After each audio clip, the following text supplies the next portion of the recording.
নারায়ণগঞ্জের নাগরিক সংগঠন আমার নারায়ণগঞ্জের উদ্যোগে আয়োজিত ইফতার মাহফিল। বুধবার 11 মার্চ সন্ধ্যায় শহরের ঐতিহ্যবাহী নারায়ণগঞ্জ ক্লাবে এই ইফতার মাহফিল অনুষ্ঠিত হয়।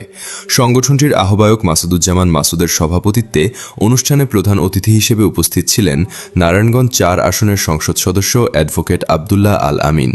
বিশেষ অতিথি হিসেবে উপস্থিত ছিলেন নারায়ণগঞ্জ 1 আসনের সংসদ সদস্য মুস্তাফিজুর রহমান ভূঁইয়া দীপু।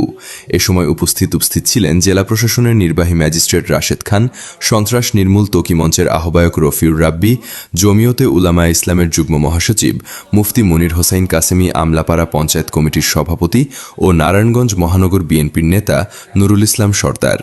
এছাড়াও উপস্থিত ছিলেন বিকেএমই এর সাবেক সভাপতি ফজলুল হক এবং বর্তমান সহসভাপতি মোর্শেদ সারোয়ার সোহেল।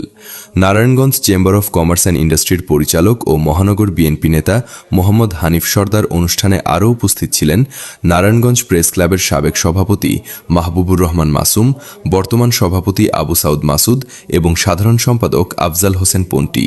এ সময় জেলা বিএনপির যুগ্ম আহ্বায়ক মাসুকুল ইসলাম রাজীব এবং মহানগর বিএনপির সদস্য সচিব আবু আল ইউসুফ খান টিপু সহ বিভিন্ন রাজনৈতিক দলের নেতাকর্মীরাও উপস্থিত ছিলেন।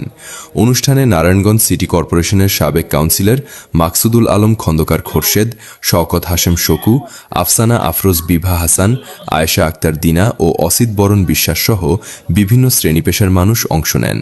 ইফতারের আগে দেশ, জাতি ও মুসলিম উম্মাহর শান্তি, সমৃদ্ধি ও কল্যাণ কামনা করে বিশেষ দোয়া ও মোনাজাত করা হয়।